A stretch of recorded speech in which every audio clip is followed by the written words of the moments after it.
নিকৃষ্টতম। আবার শোক দিবস, আমরা মানি না ওনার শোক দিবস, আমরা মানি না ওনার শোক দিবস। আমরা ঢাকা মেডিকেলে গিয়েছি, কত কত লাশ পড়ে আছে, তাদের বাবা মা জানেও না তাদের লাশ যে এভাবে দেহ পড়ে আছে। পরবর্তীতে তারা এসে তাদের লাশ দেখে এর থেকে নিকৃষ্টতম আর কি হতে পারে আপনারা আমাকে বলেন। উনি বলে কি উনার নাকি বাবা উনার পরিবার হারিয়ে উনি কষ্ট পেয়েছে। আমাকে তাহলে উত্তর দেন, উনি যদি উনার পরিবার হারিয়ে কষ্ট পেয়েছে তাহলে উনি কিভাবে আরেকটা পরিবারের সন্তানকে হারিয়ে ফেলতে এভাবে কিভাবে করে ক্ষমতা কে তৈল কিভাবে? ভাই একটা স্টুডেন্ট কত বছর পড়াশোনা করে কষ্টের বিনিময়ে একটা পাবলিক ইউনিভার্সিটিতে চান্স পায়, উনারা এত সহজে পারে?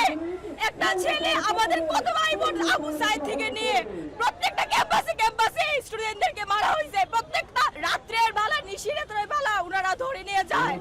প্রত্যেক যারাই এখন এই আন্দোলন নিয়ে কথা বলে তাদেরকে ধরে নিয়ে যায়। এগুলা কি কোনো দেশের প্রধানমন্ত্রীর কাজ? আপনারা বলেন, এগুলা কি কোনো কাজ? সরকার আজকে শোক দিবস ঘোষণা করছে, এটা কিভাবে দেখছেন? সরকার কি ঘোষণা করছে? আজকে শোক দিবস ঘোষণা করছে। উনি শোক দিবস, উনি খুশি হয়েছে। উনি যদি শোক পেত এইসব কাজ করতো না। উনি কিভাবে বুঝবে একটা ছেলে একটা মায়ের সন্তান হারানোর বেদনা? উনি কিভাবে বুঝবে? উনি কোনোভাবে বুঝবে না। উনি যদি বুঝতো উনি ছাত্রলীগ দ্বারা আমাদের ভাই বোনদের এভাবে নির্মম ভাবে হত্যা করতো না। আমাদের ভাই বোনদের এভাবে নির্মম পরিহাস আমাদের দেখতে হতো না। আমাদের 9 দফা দাবি তো ওনারা মানতে হবে আগে, তাই না? ওনারা তো কোনো দাবি মানছে না। কি হতে পারে এর থেকে নিকৃষ্টতম? আবার শোক দিবস, আমরা মানি না ওনার শোক দিবস, আমরা মানি না ওনার শোক দিবস।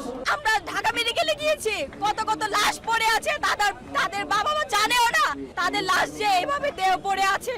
পরবর্তীতে তারা এসে তাদের লাশ দেখে এর থেকে নিকৃষ্টতম আর কি হতে পারে আপনারা আমাকে বলেন। উনি বলে কি উনার নাকি বাবা উনার পরিবার হারিয়ে উনি কষ্ট পেয়েছে। আমাকে তাহলে উত্তর দেন, উনি যদি উনার পরিবার হারিয়ে কষ্ট পেয়েছে তাহলে উনি কিভাবে আরেকটা পরিবারের সন্তানকে হারিয়ে ফেলতে এভাবে কিভাবে করে ক্ষমতা কে তৈল কিভাবে? ভাই একটা স্টুডেন্ট কত বছর পড়াশোনা করে কষ্টের বিনিময়ে একটা পাবলিক ইউনিভার্সিটিতে চান্স পায়, উনারা এত সহজে পারে? একটা ছেলে আমাদের কত ভাই বোন আবু সাইদ থেকে নিয়ে প্রত্যেকটা ক্যাম্পাসে স্টুডেন্টদেরকে মারা হয়েছে। প্রত্যেকটা রাত্রের বেলা নিশিরাতের বেলা ওনারা ধরে নিয়ে যায়। প্রত্যেক যারাই এখন এই আন্দোলন নিয়ে কথা বলে তাদেরকে ধরে নিয়ে যায়। এগুলা কি কোনো দেশের প্রধানমন্ত্রীর কাজ? আপনারা বলেন, এগুলা কি কোনো কাজ?